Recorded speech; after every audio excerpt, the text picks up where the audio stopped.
السلام علیکم دوستو، میں آپ کی خدمت میں حاضر محمد ستار باقر اپنے YouTube channel astrology with M S Baqir پہ۔ دوستو، آج کا جو ویڈیو کا موضوع ہے وہ برج سرطان والوں کے لیے جولائی 2019 کیسا گزرے گا۔ تو دوستو، ویڈیو کو آگے بڑھانے سے پہلے میں تمام دوستوں سے گزارش کروں گا کہ میرے چینل کو سبسکرائب کر لیں۔ 1 تا 8 جولائی ان ایام میں کچھ بھی ہو سکتا ہے، آپ کو اچھی اور بری دونوں خبریں مل سکتی ہیں۔ 3 تا 28 جولائی پیار محبت کا سیارہ زہرہ آپ کے برج میں رہے گا، یہ بہت اچھی خبر ہے۔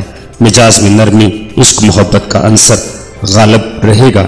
ایک بری خبر یہ ہے کہ ان ایام میں برج سرطان میں مکمل سورج گرہن بھی قائم ہو رہا ہے، جس بنا پر اگر آپ نے کسی بھی معاملے میں لاپرواہی غفلت برتی، مالی یا جسمانی نقصان متوقع ہو سکتا ہے۔ 9 تا 16 جولائی برج سرطان میں 16 جولائی کو لگنے والا چاند گرہن بنتے ہوئے معاملات کو بگاڑ سکتا ہے۔ فی الوقت سفر کا ارادہ ملتوی کر دیں۔ شریک حیات سے تعلقات بھی آپ کے خراب ہو سکتے ہیں۔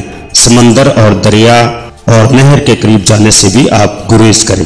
یہ نحس حالت آپ کی حاکم سیارے کو مزید کمزور کر دے گی، جس کے نتیجے میں سفر، عشق محبت کے معاملات میں ناکامی کا اندیشہ ہے۔ اگر اس ہفتے منگنی یا نکاح کی رسم کا آپ ارادہ رکھتے ہیں تو اسے برائے مہربانی ملتوی کر دیں۔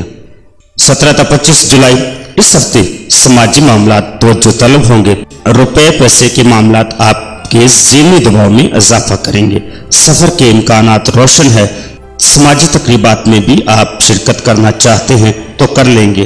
لین دین کے معاملات احتیاط طلب ہوں گے۔ بچوں کے معاملات توجہ طلب ہوں گے۔ شریک کار کا تعاون بھی کاروبار میں نہایت معاون مددگار ہوگا۔ کسی بچھڑے ہوئے دوست یا عزیز سے اچانک ملاقات خوشی کا باعث ہوگی۔ 26 تا 31 جولائی اس ہفتے کاروباری پوزیشن آپ کی مستحکم رہے گی۔ مہمانوں کی آمد و رفت رہے گی۔ تفریح کے پروگرام پر بھی آپ اس ہفتے عمل کر سکیں گے۔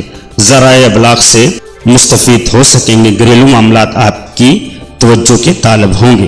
آمدن اور اخراجات میں توازن قائم رکھنے کی کوشش جاری رکھیں تاکہ بوقت ضرورت پریشانی کا سامنا نہ کرنا پڑے۔ اس ہفتے کے وسط میں نئے معاہدہ عمل میں آئیں گے۔